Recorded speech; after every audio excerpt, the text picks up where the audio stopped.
ওই মেয়েটা হযরতে সুলাইমান আলাইহিস সালামের দরবারে নাই বাবা। ওই সময় ওই মেয়েটা ডাক দিয়া বলেছিল, ভাই আল্লাহর নবী জনাবে মুহাম্মদুর রাসূলুল্লাহ সাল্লাল্লাহু তাআলা আলাইহি ওয়াসাল্লাম তো কোনো বাপ ছিলেন না। ওই মেয়েটা ডাক দিয়ে বলেন, বোন রে, আমার বাচ্চা কেন তুমি ধরে না বলো? ওই মেয়েটা বলে, বোন তোমার বাচ্চা না, বাচ্চাটা আমার বাচ্চা। বলে না, তোমার বাচ্চা না, আমার বাচ্চা নিয়ে দুজনায় ঝগড়া শুরু হয়ে গেল। দুজনায় টানাটানি করে ঝামেলা বাপজি তারা মিটাতে পারলো না। যে মেয়েটার প্রকৃতি বাচ্চা, সেই মেয়েটা বলেছিল, বোন রে শুনে না, বাচ্চা এইভাবে ঝামেলা করে ফয়সালা করা যাবে না। বলে কি করো বাপ? বলে শোনো, আমাদের এলাকার সবচেয়ে বড় যিনি রাসূল, যিনি নবী, ওনার নাম হযরতে দাউদ নবী আলাইহিস সালাম। আমরা দেখেছি ওনার দরবারে বিচার নিয়ে গেলে উনি ন্যায্য বিচার করে দেয়, সূক্ষ্ম বিচার করে দেয়। চলো ওনার কাছে বিচার নিয়ে যাই। হযরতে সুলাইমান আলাইহিস সালাম বাবা 4 থেকে 4.5 বছরের বাচ্চা, ওনার বাড়ির সামনে পালাঙ্গাতে খেলা করেছিলেন। হঠাৎ করে দেখলেন মেয়ে দুটো বাবা তারা ঝগড়া করতে করতে বাবা বাচ্চাটা হাতে করে নিয়ে দুজনের হাত ওখানে ধরে টেনে টেনে নিয়ে গেল। হযরতে দাউদ নবী পয়গম্বর বাবা বিচার ফয়সালা করে দিলেন। যে মেয়েটা বেশি বেশি করে কান্না করেছিল, ওই মেয়েটাকে বাচ্চাটা বলল, বাচ্চাটা তোমার।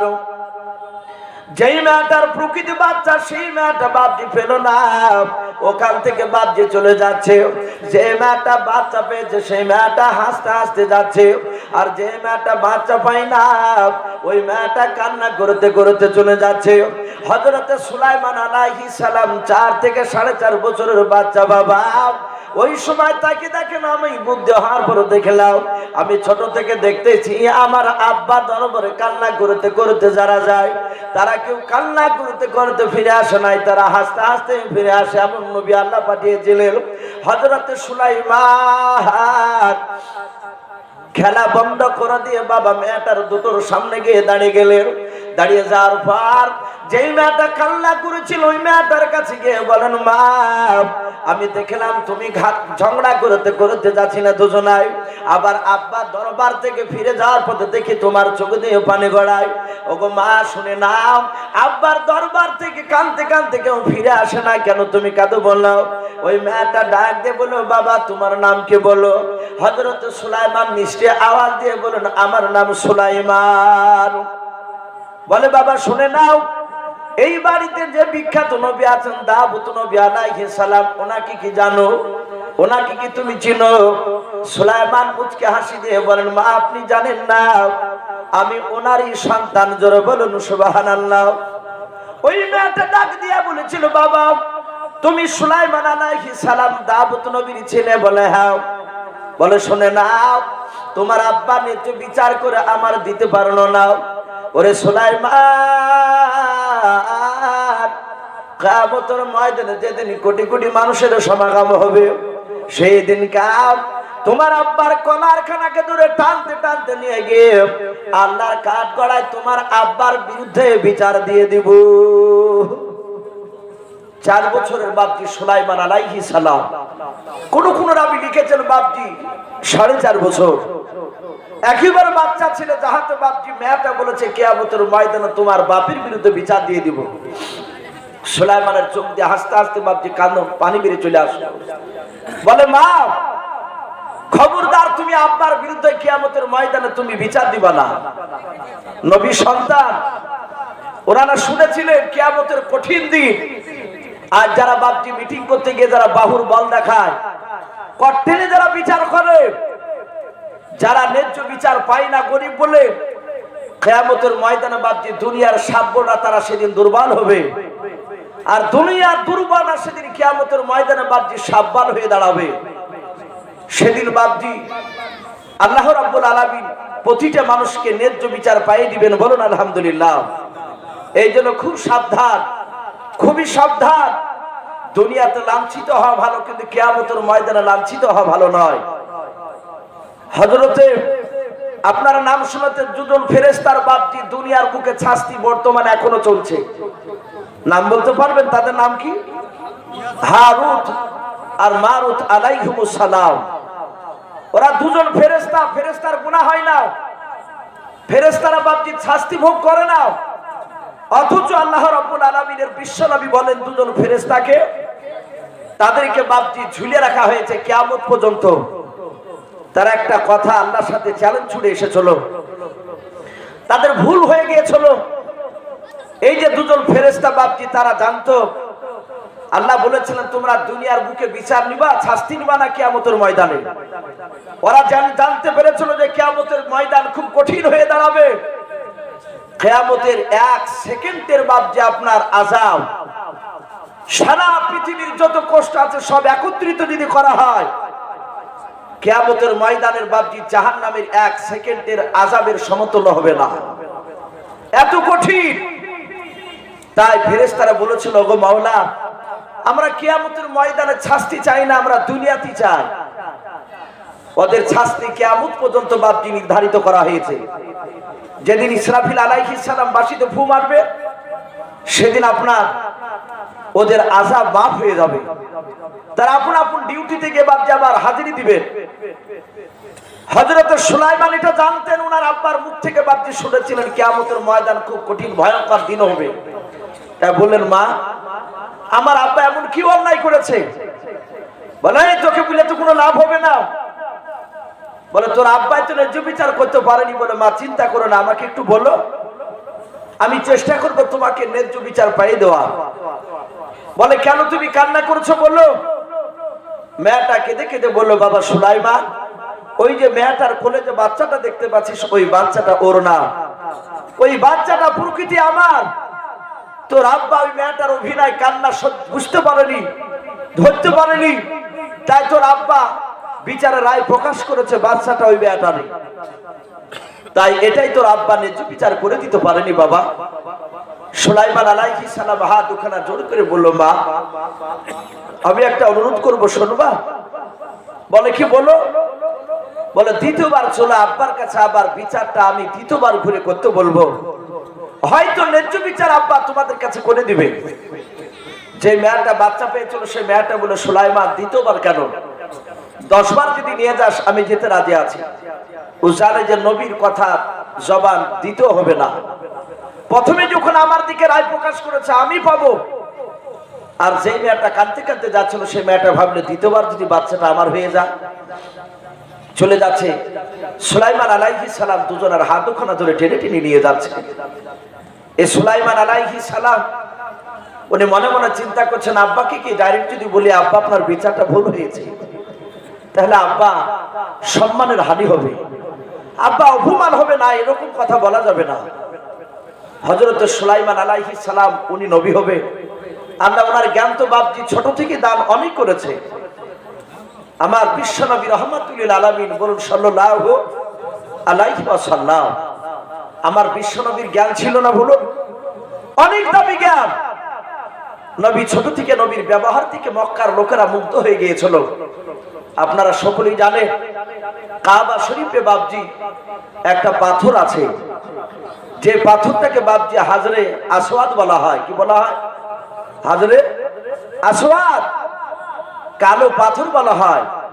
সারা পৃথিবীর হাজী সাহেবরা হজ করতে গিয়ে পাথরটাকে চুমা দেওয়ার চেষ্টা করে। অনেকে চুমা দিতে পারে, অনেকে আবার পৌঁছাতে পারে না। যারা পৌঁছাতে পারে না তাদের কি হজ হবে না? তাদের কি পাথরের চুমা দেওয়া কাজটা হক আদায় হবে না?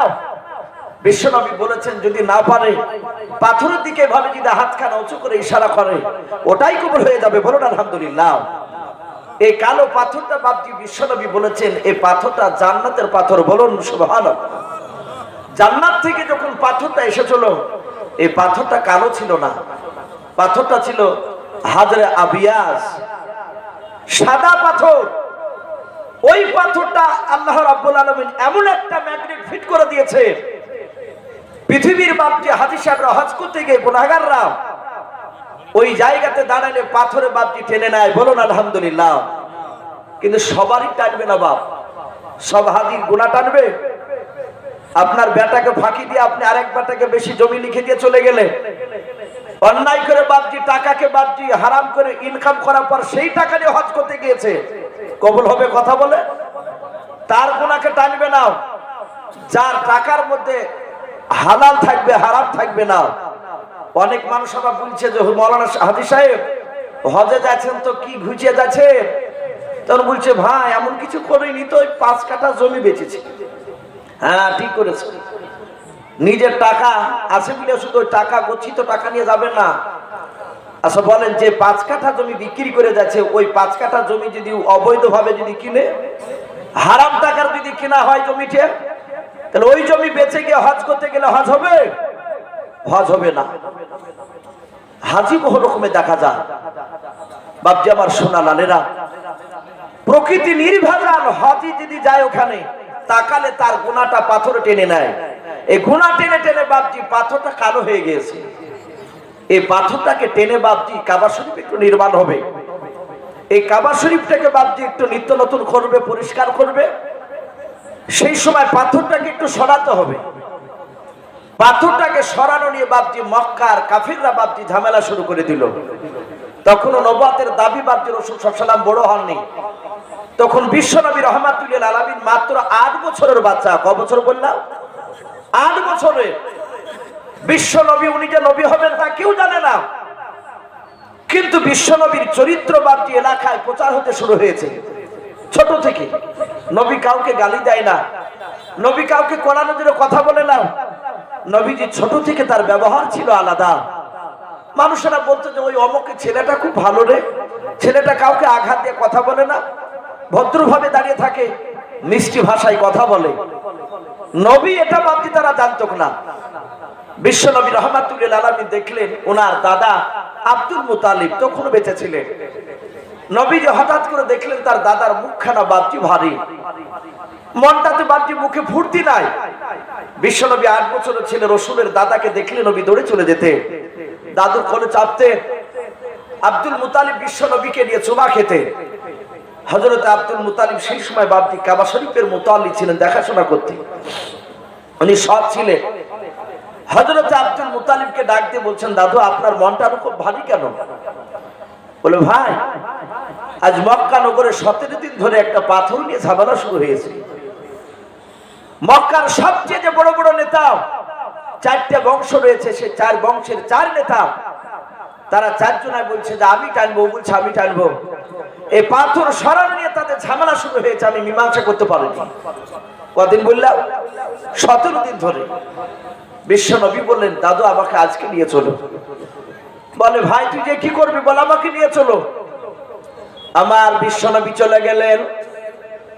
যার পর দেখেন বাবা কাবা শরীফের সামনে অনেকগুলো মানুষ রয়েছে, তারা সবাই আপন আপন নেতাকে সামনে রেখে দিয়ে বলছেন আমার নেতা পাথরখানা সরাবে। আর একটা দল থেকে চিৎকার করে বলো না আমার নেতা সরাবে। এভাবে 4টা দলের নেতা বাবা 4 দিক থেকে আওয়াজ ভেসে আসলো। সবাই মিলে বাবা ঝামেলা শুরু করে দিয়েছে। আল্লাহ রসুল ডাক দিয়ে বলেন, ওগো চাচারাও এইভাবে ঝামেলা করে লাভ নাই, পাথরটা 4 জন একসঙ্গে সরাতে পারবা না? বলে আমি আগে সরাবো। বলে না, বলে আমি আব্দুল্লাহর সন্তান নবী মুহাম্মদ সাল্লাল্লাহু তাআলা আলাইহি ওয়াসাল্লাম। নবী বলেন শুনে নাও, আজ সবাই মিলে আপন আপন বাড়ি চলে যাও। আগামী কালকে সকালবেলা যে আসবে, এই সকালবেলা কাবা শরীফে যে প্রথমে আসতে পারবে ওই ব্যক্তি পাথরটাকে সরাবে। জোরে বলুন সুবহানাল্লাহ। যে আসবে 4 নেতার দলের লোকরা বললো তাহলে আমরা যে কোনো একটা লোক বলে অসুবিধা নাই, যে আসবে সেই দলের লোক যদি মনে করো যে আমার নেতাকে আগে দিব, দিবা। 4 দলের নেতা বাপজি তারা বাড়ি চলে গেল। বিশ্বনবী চলে গিয়েছে। নবী বলেছেন যে আগে আসবে সে পাথরটাকে সরাবে। সকালবেলায় আল্লাহর নবী জনাব মুহাম্মদুর রাসূলুল্লাহ সাল্লাল্লাহু তাআলা আলাইহি ওয়াসাল্লাম প্রতিদিন রাত্রি বেলায় নবীর দাদু আব্দুল মুতালিব গলা ধরে শুয়ে থাকতেন নবীকে নিয়ে। আবার বিশ্ব নবীর গলাখানা না ধরলে আব্দুল মুতালিব বলেন আমার ঘুম আসতো না। আল্লাহ রসুল কখন বাবা নিজের দাদুর কাছ থেকে উঠে চলে গিয়েছেন আব্দুল মুতালিব জানে না। সকালবেলা ওঠার পর দেখে বিশ্ব নবী বিছানায় শুয়ে নাই। মক্কার বেঈমানেরা চার দলের বড় বড় নেতা ভাবছে তারা সকলেই দৌড়াচ্ছে আগে, আমি সবার আগে যাব। সবাই মিলে দৌড়ে গিয়ে দেখেন আল্লাহর নবী দৌড়াতে নবী আমার প্রথমে কাবা শরীফে বসে আছেন। জোরে বলুন সুবহানাল্লাহ। 8 বছরের নবী আমার বসে আছেন। মক্কার 4টে নেতা তার দলবল নিয়ে এসে ভাবছে তারা কেউ আওয়াজ করতে পারল না। 4 দলের মধ্যে কেউ যায়নি। মুহাম্মদ সাল্লাল্লাহু আলাইহি ওয়াসাল্লাম আব্দুল্লাহর সন্তান ছোট ছেলে গিয়ে দাঁড়িয়ে আছে। আল্লাহর নবী বলেন চাচা কি সরাবে বলুন। বলে শর্ত অনুযায়ী বাবা তুমি সরাবাও। আল্লাহর নবী বলেন দাদু ঝামেলা মিটে যাবে, আর ঝামেলা হবে না। যান যান আপনি দৌড়ে গিয়ে আপনি চাদর নিয়ে আসুন। চাদর নিয়ে আসলো। আল্লাহর নবীজির দাদু দুজনায় বাপ যে চাদরটাকে দিয়ে আপনার শার্ট করে দিয়ে চাদরের উপর পাথরটা গড়ে বাপ যে তুলে নিলাম। তুলে দেওয়ার পর বলেন দাদু এবার সরে যান। বিশ্ব নবী বলেন ওগো 4 নেতা আপনার আর দাঁড়িয়ে থাকবে না, কাছে আসুন। বলে আমরা কি করব? বলো চাচারা চাদরের 4টা দেখেন কোনা আছে? বলে হ্যাঁ। 4 কোনা ধরে পাথরটা টেনে নিয়ে গিয়ে ওই জায়গায় রেখে দেন। জোরে বলুন সুবহানাল্লাহ। 4 মোড়ল বাপটা হাসতে হাসতে চাদরটা টেনে নিয়ে গেল। ঝামেলা মিটে গেল। মক্কার লোকেরা নেতারা বাবা বিশ্ব নবীকে কাঁধে তুলে নিল। ডাক দিয়ে বলল বাবা তুমি না আসলে মনে হয় আজও ঝামেলা মিটতো না। আল্লাহ জ্ঞান ছোট থেকে দান করেছে নবীদেরকে। হযরত সুলাইমান আলাইহিস সালামের কথা বলছিলাম। উনি মেয়ে দুটো টানতে টানতে নিয়ে যাচ্ছেন বাবা দাউদ নবী পয়গম্বর আলাইহিস সালামের দরবারে। দাউদ নবী পয়গম্বর তাকে দেখলেন যে মেয়ে দুটোর বিচার করে দিলাম। ওই মেয়ে দুটোকে আমার কলিজার টুকরা ছেলে সুলাইমান আলাইহিস সালাম টেনে নিয়ে আসছেন। সুলাইমান আলাইহিস সালাম দূর থেকে হাত দুখানা জোড় করে বলেন আব্বা বেয়াদবি হলো মাফ করবেন। ওগো আব্বা জান এই মেয়ে দুটোর আপনি বিচার করে দিয়েছেন? বলে হ্যাঁ বাবা। ওগো আব্বা বিচারটা আপনি প্রথমে অর্ডার করে নেন, ফিরে নেন। আপনি দ্বিতীয়বার চিন্তা ভাবনা করে আবার বিচারটা করে দেখে নেন। দাউদ নবী পয়গম্বর আলাইহিস সালাম বাবা চিন্তা শুরু করে দিলেন দ্বিতীয় বিচার তো আমার ব্রেনে আর কোনো আসে না রাস্তা। ডাক দিয়ে বলেন বাবা সুলাইমান মেয়ে দুটোকে যখন তুমি টেনে নিয়ে এসেছো আর চিন্তার কোনো কারণ নাই। আমি তোমার আব্বা দাউদ নবী পয়গম্বর আলাইহিস সালাম। আমি প্রথম বিচার করেছিলাম, বিচারটা আমি উত্তর করে নিলাম, আমি ফিরে নিলাম। ওরে আমার সুলাইমান আমি তোমার আব্বা দাউদ নবী পয়গম্বর আলাইহিস সালাম তোমাকে আমি হুকুম দিয়ে দিলাম এই মেয়ে দুটোর ন্যায্য বিচার করে তুমি দেখিয়ে দাও। সুলাইমান বলেন আব্বা আমি বিচার করব। বলে হ্যাঁ। ডাক দিয়ে বলেন মা তোমরা কি মানতে রাজি আছো? বলে হ্যাঁ আমরা মানতে রাজি আছি। সুলাইমান আলাইহিস সালাম বলে মা বাচ্চাটা দিয়ে দাও। সুলাইমান বাচ্চাটা হাতে নিলেন। নেয়ার পর দাউদ নবী পয়গম্বরে কোলে দেওয়ার পর আর কিছু বললেন না। এতটুকু কথা বলেন আব্বা আপনি বাচ্চাটা ধরে রাখুন বলে সোজা ঘরের দিকে দৌড়ে চলে গেলেন।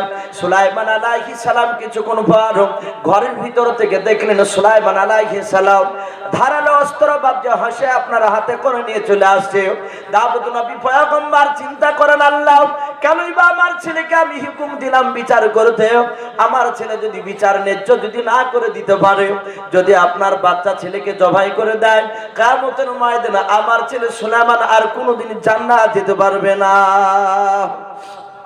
কারণ মাসুম বাচ্চা মারা এটা অন্যায়।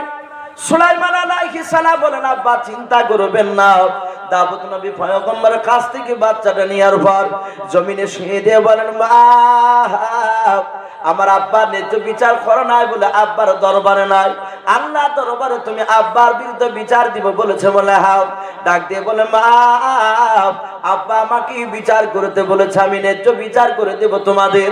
শুনে নাও মা এই বাচ্চাটা যদি আমি তোমার কোলে দিয়ে দিই তাহলে তোমার কোল ভরে যাবে, আর দ্বিতীয় মায়ের কোলটা ভরবে না, খালি হয়ে থাকবে। ওগো মা শুনে না দ্বিতীয় মেয়েটার কোলটা যিনি বাচ্চাটা দিয়ে দেব, দ্বিতীয় মার কোলটা ভরে যাবে আর প্রথমকার মা তোমার কোলটা খালি হয়ে থাকবে। এর ন্যায্য বিচার হবে না। ও মা তোমরা আমার হোসেখানা দেখতে পাচ্ছ? বলে হ্যাঁ। এই যে বাচ্চাটা তোমাদের শুয়ে আছে? বলে হ্যাঁ। এই বাচ্চাটার 2 পার মাঝখানে হোসেখানা বেঁধে দিয়ে ফড়ফড় করে টেনে আমি ফেলে ফেলবো। ওরে মা শুনে না অর্ধেকটা তোমাকে দিব অর্ধেকটা তোমাকে দেব, ন্যায্য বিচার হয়ে যাবে। বলো বিচার মানবে কিনা? যেই মেয়েটা বাচ্চা নিয়ে হাসতে হাসতে যাচ্ছিল ওই মেয়েটা ডাক দিয়ে বলে বাবা সুলাইমান তুমি অথাদি করে দিলে বাচ্চা আমি মেনে নিব, বিচার মেনে নেব, চিন্তার কারণ নাই। হযরত সুলাইমান আলাইহিস সালাম বাবা সেখানে বেঁধে দিয়ে টান মারতে যাবেন। যেই মেয়েটা কাঁদতে কাঁদতে বলেছিল, সুলাইমান তোমার আব্বার বিরুদ্ধে কিয়ামতের ময়দানে বিচার দিয়ে দেব আমি। তোমার আব্বা নিজে বিচার করতে পারে নাই। ওই মেয়েটা দৌড়ে গিয়ে সুলাইমান আলাইহিস সালামের পা দুখানা বাবা জোড়ে ধরে ডাক দিয়ে বলেন, বাবা আমি ন্যায্য বিচার পেয়ে গিয়েছি। জোরে বলুন সুবহানাল্লাহ। ওরে বাবা সুলাইমান, আমার কলিজার টুকরা বাচ্চাকে তুমি জবাই করো না রে বাবা। আমি তুমি শুনে নাও, আমি তোমার আব্বার বিরুদ্ধে কিয়ামতের ময়দানে আর বিচার দিতে যাব না। বলে মা বিচার দিবা না? বলে নাও, তুমি তো বললা ন্যায্য বিচার পায় না, এবার ন্যায্য বিচার আমি তোমাকে পাইয়ে দেব। মেয়েটা বলে বাবা বুঝে নিয়েছে, শুনে নাও ছেলেকে জবাই করো না, আমাকে না দিয়ে পুরো ছেলেটা মেয়েটাকে দিয়ে দাও। ডাক দিয়ে বলেন, মা কেন তুমি বারণ করেছো একটু খুনে বলো। কেঁদে কেঁদে বলেন, বাবা আমি যদি ছেলেটার অর্ধেকটা যদি আমি নিতে যাই, তুমি ছেলেটাকে জবাই করে দিতে যাবা, আমার কলিজার টুকরা সন্তান জনম জনমকার মতো বেঁচে থাকবে না, শেষ হয়ে যাবে। ওরে আমার ছেলে সুলাইমান শুনে নাও, আমি যদি ছেলেটা অর্ধেকটা না নিয়ে পুরোটা যদি মেয়েটাকে দিয়ে যে কমসে কম ছেলে জিন্দা থাকবে। ছেলে যখন বড় হয়ে রাস্তা দিয়ে ঘোরাফেরা করবে, আমি ছেলেটার দিকে তাকানোর পর আমার দিলে সাবুর দিয়ে বলবো, মওলা এই সন্তান আমার প্রকৃতি সন্তান। জোরে বলুন আলহামদুলিল্লাহ। ও সুলাইমান, আমি তোমার আব্বার এবং তোমার বিরুদ্ধে কিয়ামতের ময়দানে বিচার আর দিতে রাজি নাই। সুলাইমান হোসেখানা বাপজি টান মেরে ফেলে দিয়ে বাচ্চাটা ধরে যেই মেয়েটা জবাই করতে বারণ করলো, ওই মেয়েটাকে বাচ্চাটা তুলে দিয়ে দিলেন। বলুন আলহামদুলিল্লাহ। ডাক দিয়ে দাউদ নবীকে বলেন, আব্বা এই মেয়েটারই হচ্ছে প্রকৃতি বাচ্চা। হযরতে দাউদ নবী পয়গম্বর তিনি আশ্চর্য হয়ে গেলেন। 4 থেকে 4.5 বছর সুলাইমান আলাইহিস সালামের বাপজি বয়সে বিচার দেখে কিতাবে লিখেছে, হযরতে সুলাইমান আলাইহিস সালামের হাতে আংটি ছিল না, দাউদ নবী পয়গম্বরের হাতে একটা আংটি ছিল। আমার নবীও বাপজি একটা আংটি ব্যবহার করতে, আংটিতে বাপজি লেখা ছিল মুহাম্মদ বিন আব্দুল্লাহ। আমার বিশ্বনবী রাহমাতুল লিল আলামিন আর আব্বার নাম আর নবীর নাম ছিল। কোন রাবি লিখেছেন ওই আংটিতে লেখা ছিল লা ইলাহা ইল্লাল্লাহু মুহাম্মাদুর রাসূলুল্লাহ সাল্লাল্লাহু আলাইহি ওয়াসাল্লাম। নবীজি এই চাঁদের আংটিটা বাপজি স্ট্যাম্প স্বরূপ বাপজি ব্যবহার করতে। কারণ আমার নবী তো লেখাপড়া জানতেন না। জানতেন কথা বলো? নবী লেখাপড়া জানতেন না, চিঠি লিখতেন সাহাবার মারফতে। আর সেই চিঠিটা বাপজি রাসূল সাল্লাল্লাহু আলাইহি ওয়াসাল্লাম আংটিতে কালি ভরে দিয়ে শিল মেরে দিতেন। তারা চিঠিখানা পাওয়ার পর বুঝতে পারতো যে এই চিঠিখানা মুহাম্মদ সাল্লাল্লাহু আলাইহি ওয়াসাল্লাম আব্দুল্লাহর সন্তান পাঠিয়েছে। হযরতে সুলাইমান আলাইহিস সালামের বিচার দেখে দাউদ নবী পয়গম্বর আলাইহিস সালাম হাতের আংটিটা বের করে সুলাইমানের হাতে পরে দিলেন। বিচার দেখে মুগ্ধ হয়ে বলে, বাবা শোনে না, তোমার ইজ্জত কোনোদিন কমবে না, বরঞ্চ তোমার ইজ্জত আল্লাহ রাব্বুল আলামিন বাড়ি দিবেন। বলুন আল্লাহুম্মা আমিন। তো ভাই আমি বলছিলাম, এই নবী সুলাইমান উনি ছোট্টবেলায় ওনার আব্বার বাপজি দুটো বিচারকে বাপজি করে দেখে দিয়েছিলেন। এই সুলাইমান আলাইহিস সালাম তিনি আস্তে আস্তে আস্তে বাপজি বড় হয়েছিলেন। বড় হওয়ার পরে কিতাবে লিখছে, সুলাইমান আলাইহিস সালাম যখন বাদশা হলে, উনি এত বড় বাদশা হলে, কিতাবে বাপজি লিখেছে সুলাইমান আলাইহিস সালাম যে সিংহাসনে বসতে, কোরআন শরীফ তাফসীর মারিফুল কোরআন সূরা আম্বিয়ার বাপজি ব্যাখ্যাতে এসেছে তাফসীরে, আল্লাহ রাসূল সাল্লাল্লাহু তাআলা আলাইহি ওয়াসাল্লাম তিনি বলেছে, সুলাইমান আলাইহিস সালাম যে সিংহাসনে বসতে, স্টেজের উপর বসতেন, ওনার স্টেজটা এত বড় ছিল, কিতাবে লিখেছে 1 নয় 2 নয় 6 লক্ষ চেয়ার আর তো। বলুন আলহামদুলিল্লাহ। কত লক্ষ বললাম বা? 6 লক্ষ চেয়ার। এই যে স্টেজের উপর আমরা বসে আছি, খুব বেশি বেশি চেয়ার বাপজি এখানে ধরলে 50টা, তার তো বেশি ধরবে না, ধরবে বলুন? অথচ সুলাইমান আলাইহিস সালাম যে সিংহাসনে বসতে কত লক্ষ চেয়ার আর তো বললাম? 6 লক্ষ। এই নবী সুলাইমান আলাইহিস সালাম 6 লক্ষ শুধু খালি চেয়ার নিয়ে বসে থাকতে না, তাফসীরে এসেছে যে উনি মাঝখানে বসে থাকতে, আর ওনার ডান দিকে আর চেয়ার 3 লাখ ছিল। তাতে আপনার আমার মতো বাপজি মানুষের মধ্যে থেকে ইমানদার মানুষ 3 লাখ সৈন্য বাপজি বসে থাকতো 24 ঘন্টা। সুলাইমান আলাইহিস সালামের বাম সাইডে যে চেয়ারগুলো ছিল 3 লাখ, তাতে বসে থাকতো জিন জাতিরা। জিনেদের মধ্যে থেকে বাপজি ইমানদার জিন 3 লাখ, তাহলে টোটাল মানুষ আর জিন মিলে কত হলো? 6 লাখ। 24 ঘন্টা বাপজি বসে থাকতো নবী সুলাইমান আলাইহিস সালামের সিংহাসনে। মহান রব্বুল আলামিন বলছেন, আমি সুলাইমানকে এত বড় বাদশা বানিয়েছিলাম, আমার বাতাস আমি সুলাইমানের তাবি করে দিয়েছিলাম। বলুন আলহামদুলিল্লাহ। উনি বাতাসের সাহায্যে যেখানে মন চাইতো সেখানে সুলাইমান আলাইহিস সালাম বাতাস ইশারা করতেন আর বাতাস উড়িয়ে নিয়ে চলে যেতেন। সুলাইমান আলাইহিস সালাম উনি বাতাসের সাহায্যে সিংহাসনে আকাশ পথে কতটা উপর দিয়ে উড়ে যেতেন, ওটাও বাপটি কিতাবে লিখেছে। কিতাবটার নাম হায়াতুল হাইওয়ান। লিখো আল্লামা কামালউদ্দিন দামিরি কিংবা দিমিয়ারি রহমাতুল্লাহ আলাইহি, দুটি বলা যায়। উনি লিখেছেন 1 নয় 2 নয় 1350 কিলোমিটার উপর দিয়ে উড়ে যেত। বলুন আলহামদুলিল্লাহ। কত বললাম? 1350 কিলোমিটার উপর দিয়ে উড়ে যেত। আল্লাহ রাব্বুল আলামিন বলছেন, আমি সুলাইমানকে এত শক্তি দিয়েছিলাম, তার চোখের পাওয়ার কানের এত শ্রবণ শক্তি আমি বাড়ি দিয়েছিলাম, অত দূর থেকে উনি নিচের দিকে তাকালে জমিনে মানুষ পিঁপড়া কথা বলে উনি শুনতে পেতেন। বলুন আলহামদুলিল্লাহ।